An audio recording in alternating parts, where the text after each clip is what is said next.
At this point, Russia was starting to mass its forces on the border. And we went down to Poltava 2021, and we were followed by people in black cars.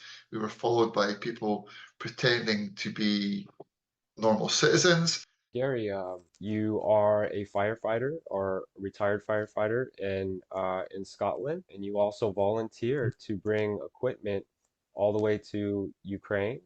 And I believe that you also are involved in training there too. Is that right? Yes, the whole ethos behind our charity is the guy that runs it went to Romania, and I think around about 2015, and he saw how badly equipped firefighters were.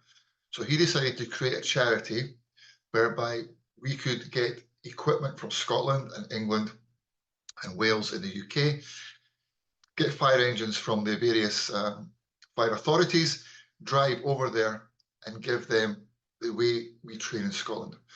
We tell them we're not here to tell them how to do things, we're here to show them. And if they can take something from that, it's going to help their experience in dealing with fires. It's possibly going to save their lives. The incidence of firefighter death in Romania in 2015 was quite high. And this is why my friend decided to step in and help them with resources, because the firefighting clothing they had was, compared to ours, is like paper. And Uh, some of the guys actually running into fires in just jerseys and shirts and stuff like that because they wow. weren't fully trained. So the death rate was quite high. I don't know exactly what it was. There was a lot of these guys in Eastern Europe dying because they didn't have the proper protective clothing, the fire sets, the breathing apparatus sets, the training. And he decided that he was going to set up a charity based on saving firefighters' lives. And the theory behind that was if you save a firefighter's life, they can then save the person in the building. And that was the reason our charity started. And from then we went on to Moldova, and the same thing happened in Moldova. In 2019, we were asked, someone in Ukraine had heard about us, we were asked to go to a city called Poltava. And in those days, we would leave Scotland on the Thursday, drive down to the ferry port in Newcastle, and take the ferry to Amsterdam, Holland. Drive through Holland, drive through Germany, drive through Poland, and then into Ukraine. And Poltava was 1,000 kilometers into Ukraine from the border. So this took quite a few days, maybe 4 days.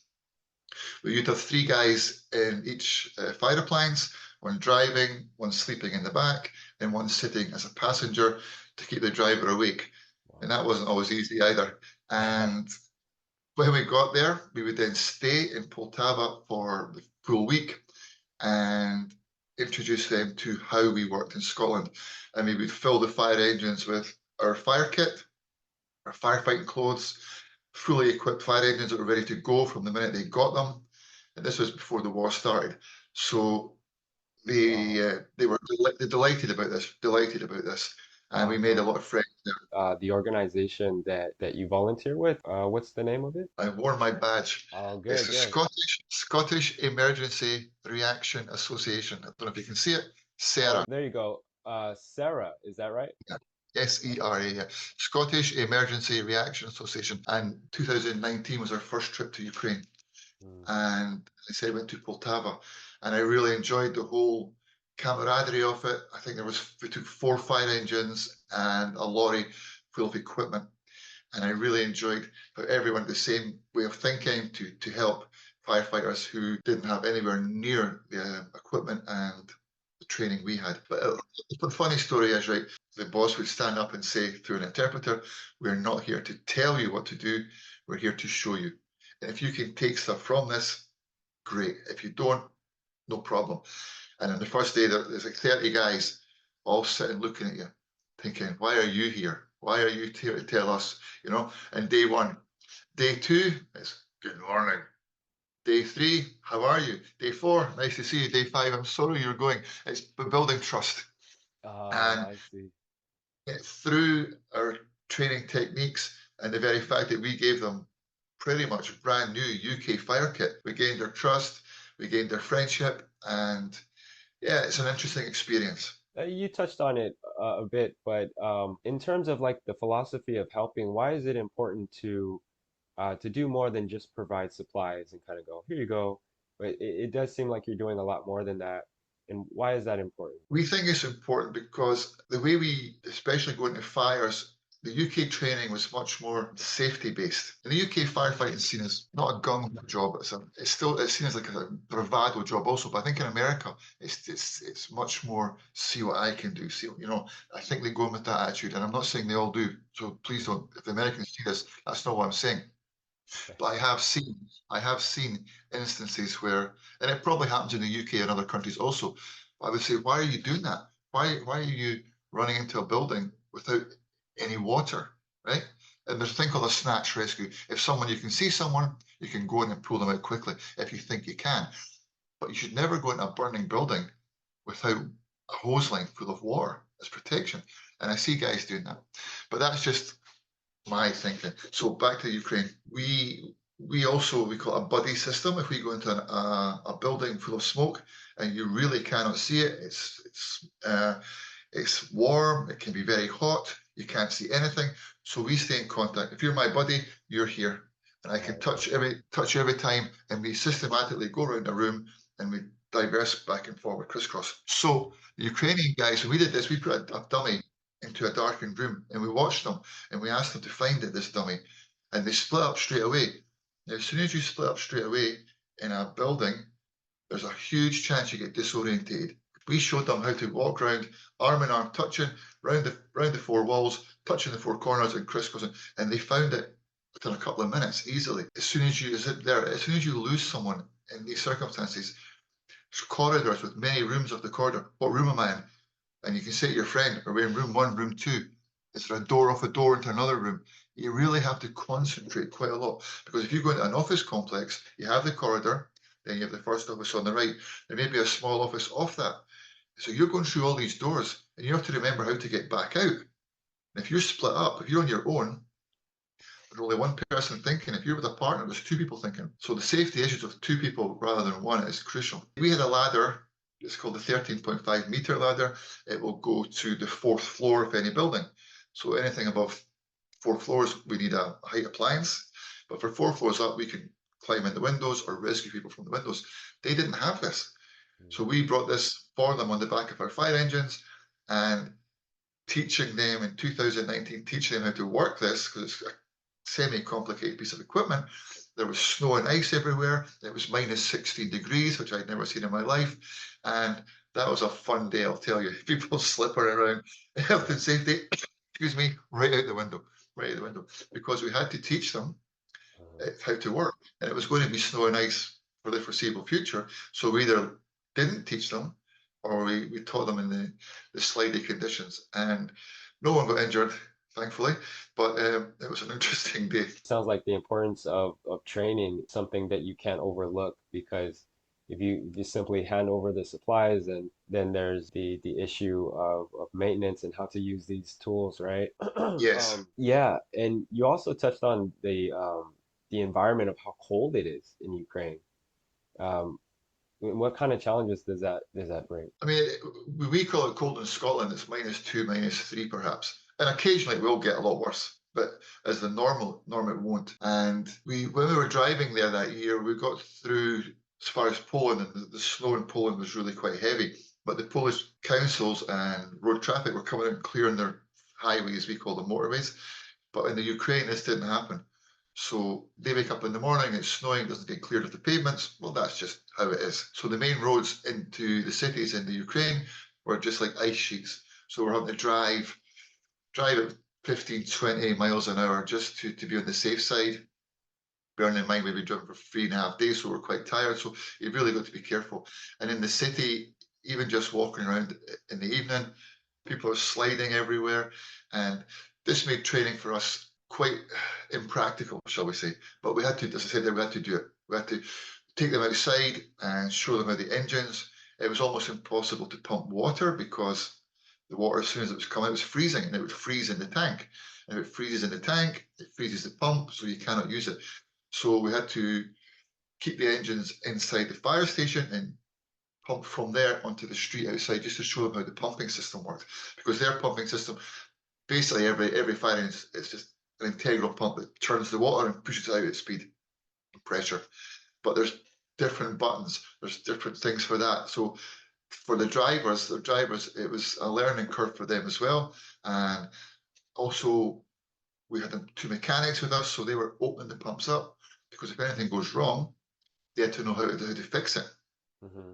So the drivers would spend a day and a half, 2 days just going around the appliance, learning about the engine itself, the pumping system. We had like the power takeoff, it's called, that engages the pump into working. There's a whole lot of stuff that I don't know about. Slightly problematic. If you go there in the summer, you're in the open. And we went a couple of times in the summer, and you're out in the sunshine, and everyone's gathered around the fire appliance in your t-shirts, and it's so much better. But that first time was none of us had been in -16. None of us had seen the conditions that were there, but they were used to it. Yeah, so I'm curious, like, for the Ukrainian firefighters there, when it is in the winter time and there's a lot of snow, you mentioned that in training you needed to keep the fire trucks inside, I guess, so it's warm enough to pump the water out. But Yeah. how do they adapt to that? What do they do if there's a fire that, they've got to go to and put out, and they need that water to flow, but they can't, they've got to be outside. Fire truck, they always sit inside, they always in a proper environment inside the fire station. There's an engine room, as you know, and the fire engines sit there full of water, so it should never go to below freezing within the fire station itself. So from when they set out, you'll find most fires, because in one city, for example, there may be 5 fire stations. In the country, it can be completely different. You can go for a long distance in the country before you come to an incident. But in a city, you might only travel 3 to 4 minutes to the Hmm. actual incident. So within that space of time, and then each engine carries 1,800 litres of water, so it's unlikely that's going to freeze within that short time space. And the water comes from hydrants, which are pipes under the ground. You've seen them in America, the red hydrants. So the water is underground. So if they have to plug into that, then theoretically the water should not, it should be far enough down that that's not frozen either. Otherwise, the homes would not get the water that they need. So that was how they would work it. But anything, excuse me, if you were to get the water on your hands, water on your uniform, of course you're going to freeze. Anything, anything's going to pretty much, so you have to try and stay as dry as possible. And sometimes you get leaky valves, sometimes the water come out and hit you by accident, and it's going to be pretty cold. So that's really about self-care and self-awareness around the water in those conditions. But normally, most incidents should be able to be taken care of. In Moldova in 2016, they had no, when two cars collide or bus, a car, anything, we have the equipment in America to cut them. We call it hydraulic cutting gear, right? I So you have the spread, there's metallic spreaders that can spread tonnage, cut through the cars, and a ramp that will push things away in the car, creating space. They're called space creation tools if someone's stuck in the car. You can cut the roof off in seconds. Moldova had, in their 16 fire engines, they had none. We kitted out every fire station in Moldova with a full set of road traffic collision cutting gear. So they were then able to go to a car crash. We trained them how to work it, go to a car crash, cut the roof off, pull someone out, cut the doors off, pull them out, and they were delighted with that. So we took all that for them, and we've done the same for Ukraine. Although Ukraine did have that equipment, not every station had it. It would be like a specialist unit. The specialist unit could be, I don't know, 10 kilometers away. And in a car crash, a thing called the golden hour. Within that hour, if you can get someone out, the chances of survival is much greater. If they're compressed into a vehicle, perhaps bleeding, perhaps under trauma, then within that hour, there's a likelihood they may die. So we took over lots of car cutting gear to the Ukrainians as well. Yeah, I think as I think about it, I think in the US they call that the jaws of life. I don't know. Have you ever? Yes, exactly. Yes. So yeah, I wanted to ask you, you're retired now. What draws you to continue to volunteer, to serve? You could take up another job or relax and enjoy a hobby. Yeah. I think if you've been in a service, whether it be the fire service, the police, to a certain extent the army, the ambulance service, once you've realized how you can make a positive impact on people and you see their reaction to the work that you do, it's I wouldn't say hard to leave that, but it's always installed in you the desire to help others.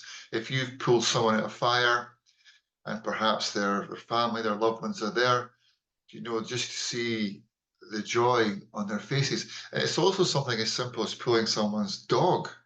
Although in the general term, a dog will be out of a fire before the person. Sometimes they get trapped, right? But animals tend to, as soon as the door's open, they bolt. Yeah. Uh, Cats will hide, dogs bolt. But if you save a pet, a loved pet, the emotion that you see from these people, and once you've seen that, and you've also seen the downside, which where you cannot help, and that can be fairly traumatic at times, Mm. but you still have it in you to want to try and help others who are in similar circumstances.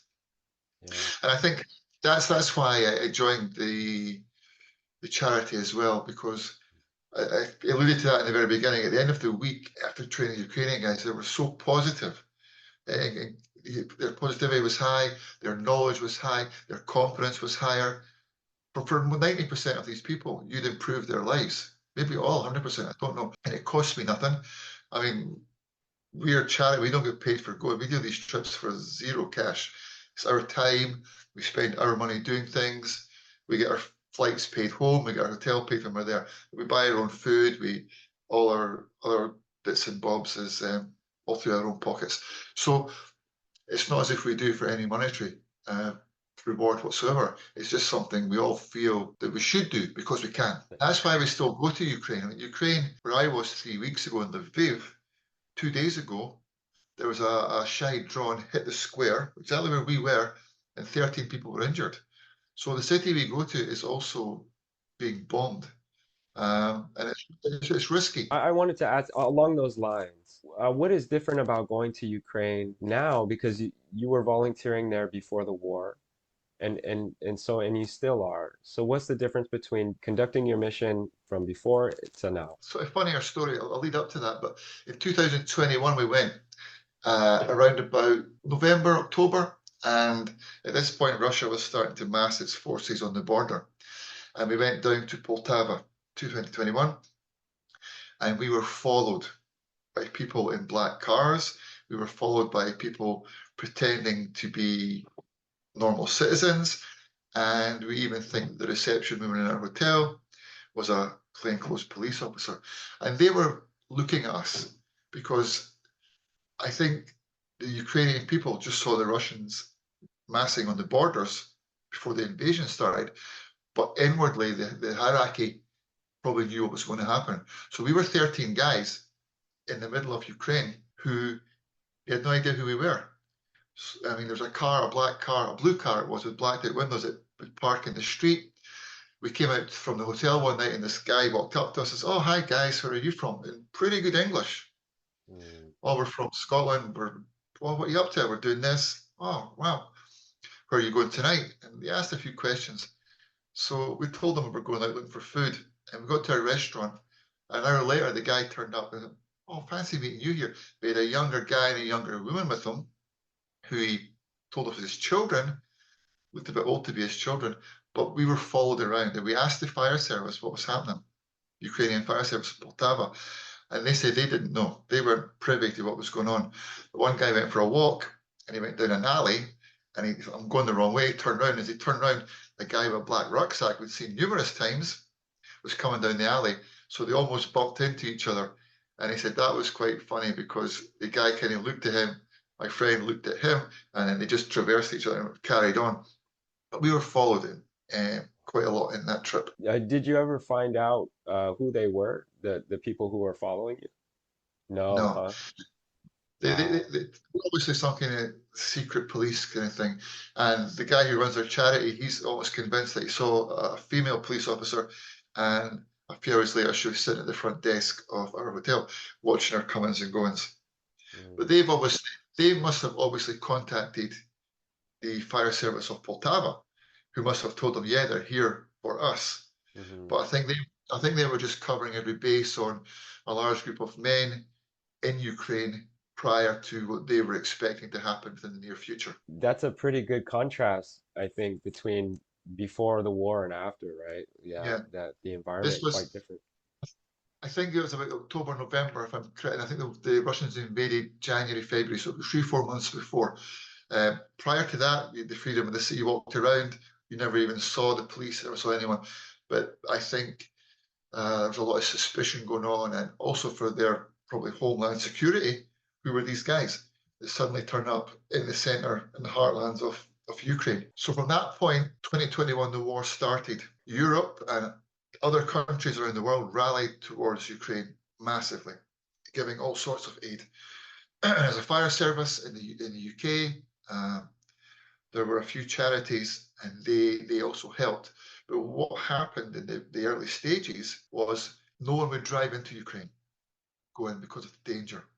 Hmm. So it became a big holding center in a place in Poland called Chesney, if I'm correct.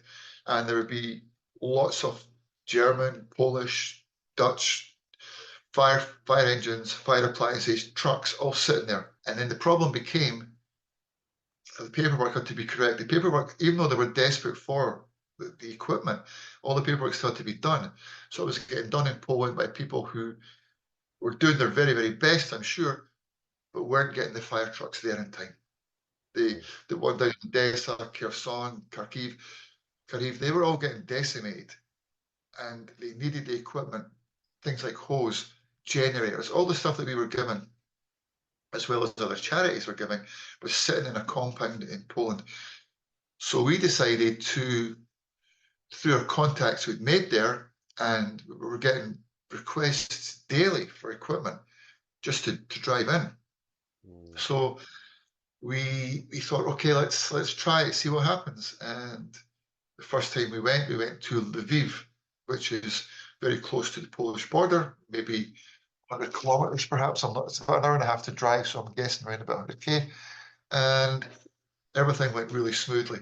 We got there, and within hours, the Ukrainian firefighters who'd come from all over Ukraine collected their appliances and their equipment, and sorry, Mhm. they were just so happy, right? Yeah. Um, they were able to take it back straight away and then employ it in a firefighting environment right away. So it was just seeing the delight on these people's faces to have something they could use to save their fellow. Yeah. It's okay. Who thought I was going to do this? Not me. No, no, yeah. Take your time. It's okay. You've seen a Ah, lot. excuse me. So from there on in, we decided to take our stuff, bypass the Polish side of things, which was still doing its best to get bits and bobs there. And one time we had to go, we couldn't get across the border, we had to drive to Hungary, go through Hungary, and we had an Arctic lorry full of equipment, and we Hmm. weren't really supposed to cross the border, but we crossed the border into Ukraine, and we drove a couple of miles, and we emptied this lorry at the side of the street onto their trucks. And to get back into Hungary, we all climbed into the back of the lorry because you weren't allowed to come in and out, and drove back through the border Wow. incognito as such. And Yeah. we got out on the other side and opened the lorry, and everybody jumped out. And I think the Hungarian border guards were like, "What the hell's been happening here?" I think they thought we were Ukrainians trying to escape, but Wow. it all got sorted out. But we've have had that was the first time was pretty easy. 2 trips ago, we were stuck on the Polish border for 7 days Wow. in a compound, -3 degrees. 3 fire trucks sat for 7 days. Fortunately, the Polish firefighters were really good with us. They would, because it was a truck only crossing we were on, and we'd already booked the hotel in Lviv. We'd sit all day in case we got a reprieve and we were able to leave. Um, Sit in the trucks all day. At night time, the Polish would take us to the border. We had to cross the border and then travel an hour and a half by taxi, or the Ukrainian guys would pick us up to our hotel and do the same thing in the morning. At that point, there was a lot of controversy going on between Ukrainian government and the Polish government and the border force in particular, because humanitarian aid was getting quite an easy passageway. Hmm. So a lot of people were deciding, well, we're going to call ourselves humanitarian aid and we're going to stick a BMW 5 in the back of the truck and just sneak it through, or drugs or whatever. So these all the sort of hooks and crooks had Oh, decided to jump. So the guys at the border signed these trucks off, and if they got caught, they were getting fined tens of thousands of dollars, UK pound, whatever the Ukrainian money, and the possibility of losing their jobs. So they were stopping to sign trucks off until everything had been properly assessed. And they decided on that particular occasion no one wanted. There was 5 companies at the border, and none of them wanted to sign our trucks off, and we could not progress. So we tried to lobby the Polish government, who kept promising tomorrow, tomorrow, tomorrow, and eventually 7 days later, when a lot of the guys had gone home because they had families and work to go to, 4 of us stayed. Me and my other friend, we stayed for 3 days extra. But Gary, the guy in charge of the charity, he stayed for the full 7 days and went to get, if I remember, firefighters over from Ukraine through the border to drive the trucks over eventually. So that was a pretty traumatic one. That you yes. can imagine sitting in a fire truck for 7 days with a heater on. There's very little round about you. There's a very basic toilet across to your right. There's a coffee machine. So that it wasn't a good situation. So as you were sitting there waiting, and as you said, some of the guys had to go back. What was going through your mind? Were you thinking that maybe this just isn't gonna work, or Yeah, they actually fined us because what was the problem? Some paperwork issue. They fined us £3,000 per engine. So that was 9 grand. £9,000. We don't have that money. We are a very small, we do massive things, but we're a small charity. We didn't have the money. Mhm. Then they tried to up it to £21,000. At which point we said we were almost deciding, do we just leave the engines here? Mhm. But we can't afford to pay that kind of money. And we had the Scottish, it was on the Scottish news, it was in the papers. We bombarded the political people in Poland with requests to waiver this fee. And eventually, um, the fee was waived, but we Oh, still, that was maybe around this time last year, we haven't got the money back yet. We're still waiting on the money back. So that's a huge hole in our finances. Um, so we're trying to get that back, the money, as quickly as possible, but it's been a year. And after 7 days, through pressure from our side, the UK side, from the Ukrainians asking, let's get this across, we need it, to people in Poland who supported us, and there was a lot of people who supported us, mhm. pressurized their department of whatever department it was in the government. They let us, after 7 days, they let us go through. But at that point, we still had to have paid it. We still paid the money, the £9,000. We're trying to claim it back in retrospect. So some of it's easy, some of it's very difficult. Once the war began and things, obviously became very uncertain, was that before your first time after the war started, was there ever a time where you had second thoughts about going there? Not really. Um, Why do you think it's that about, is? it's really it's about evaluating the risk and the benefit, And Lviv at that point hadn't really been hit so much. It's been, as I said, 3 days ago, 2 days ago now, it was hit in the centre of the town where people are walking about. People are walking with their children, right? And the Shahi drone hit the city centre. If you see the videos, the building's pretty much decimated. One of the times we went, our hotel, 3 days later, a street away, there was a block of flats hit and badly damaged, and that's a possibility that could happen to us. This is a kind of funny story, but the first time we went, we were all told, should the airway siren go off, come to the basement. Mm. And in the basement, externally, was this huge Ukrainian tank, but it had wheels, not caterpillar. And it had rockets on top, and it was being guarded by the police. And when you see these things close up, they are some machines, right?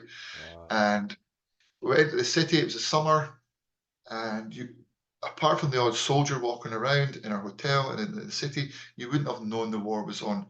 People are in the streets. There's fountains for the children to play in. The bars, the restaurants are all open.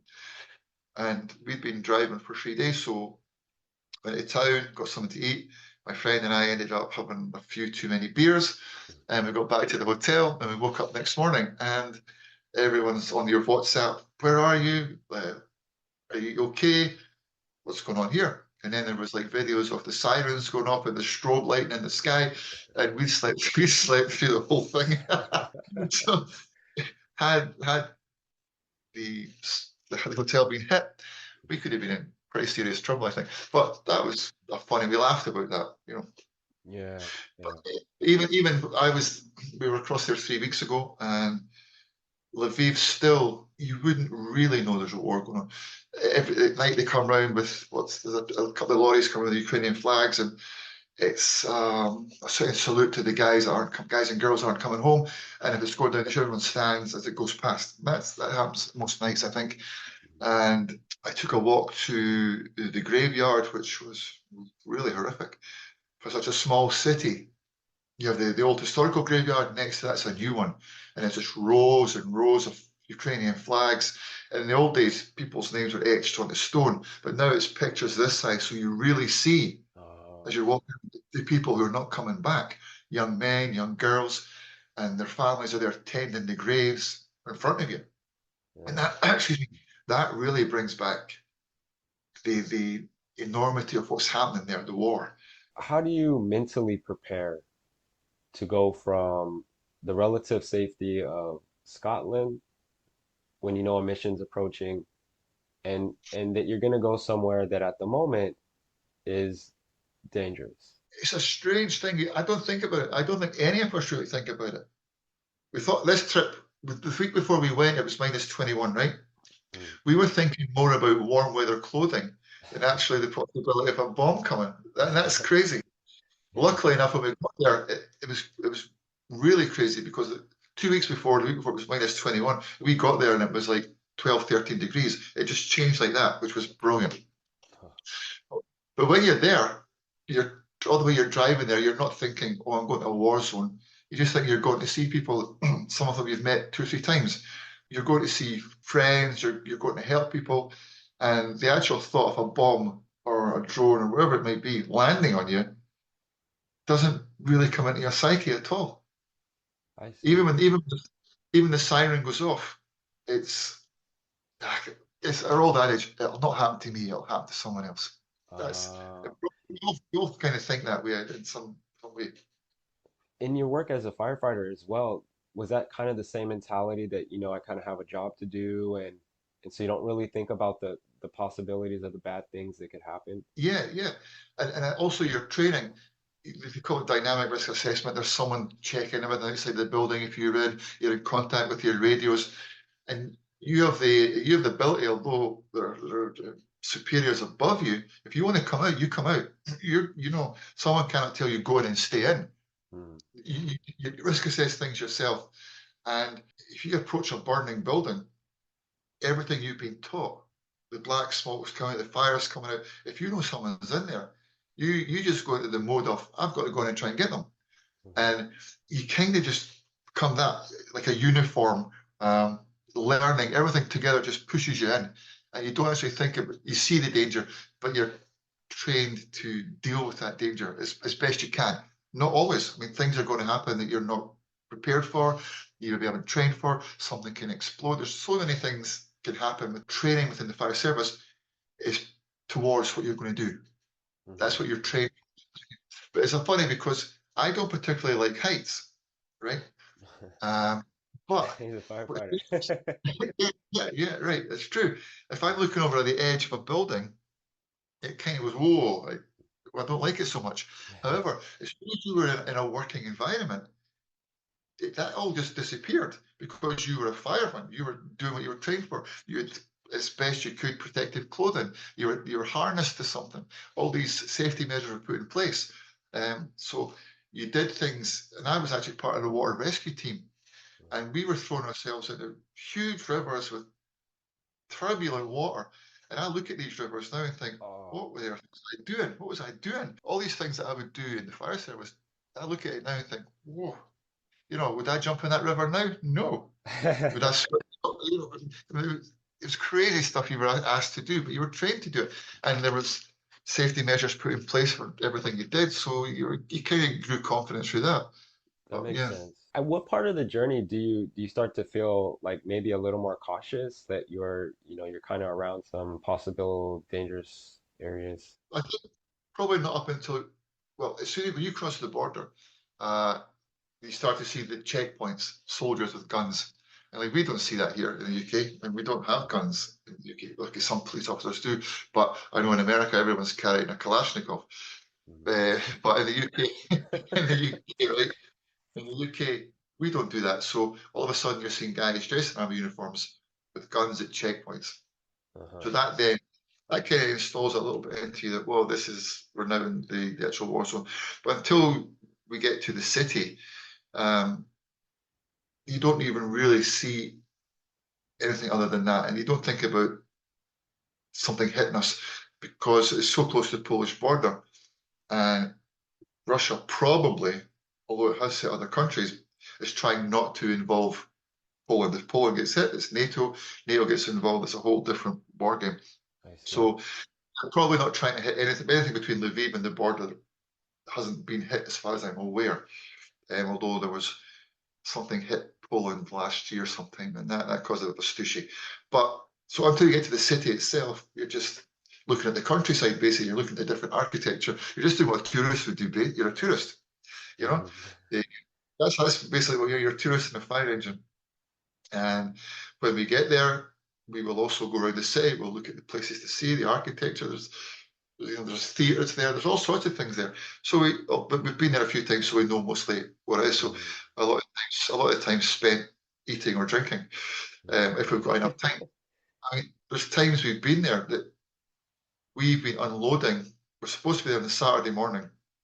We've been unloading stuff on the Sunday night, stroke Monday morning, 3 o'clock in the morning, because our train back to Poland's at 6 o'clock. We've been held up. That's so long on the borders. So that day was 7. We've been held up for 26 hours one time. Even a 7 or 8 hour hold up can make a huge difference. Wow. So we had to unload. It was snowing. It was cold. We got back to the hotel for 2 hours, and then we were on the train back to Krakow in Poland, and that was extremely tiring. So challenging times there as well. But when we get there, we don't really think there's a war on. Mhm. Just treat it as we would treat any other city you're visiting. In the back of your mind, though, you know it's there, and the possibility that it could go, there could be something coming. So you look at that, obviously. Talking now about the joy and the feeling of reward we get from our trips to Lviv and the Ukraine in general. When we used to go and train the guys, it was fantastic just seeing them coming from the outside of town, small villages, into the centre of a city called Poltava and meeting us for the first time. And we always said to them, we're not here to tell you what to do, we are here to show you what we do. You cannot put into words how good it feels knowing that you're empowering them to help save their own lives and then the lives of other people. And that is, as I said before, the ethos of our charity. And latterly, when we don't train the guys and we just deliver, we go and people come from miles away. On our second last trip, there was a guy and his wife came from, I think it was the Donetsk region, and they arrived in a 4x4 car. And they only wanted 6 sets of uniform for their local fire station, community fire station, and we were able to give them double that. We gave them other stuff. Their car was rammed full of equipment. They couldn't get a wafer thin mint into their car. And the joy in their faces just to know that they were taking so much back to their friends who were firefighters, their community, was unbelievable. And they gave us a small plaque donating their city. And these things are the reason we do it, because we can, because we feel we should, and it just takes time. And we all have time.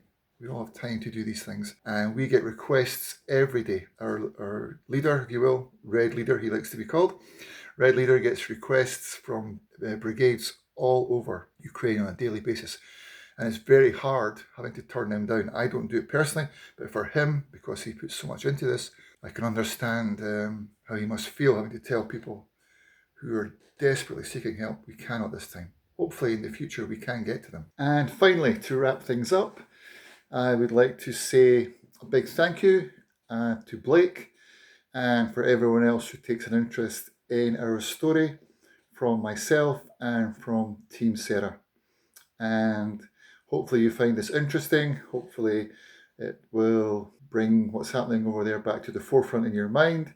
Thank you very much, everyone.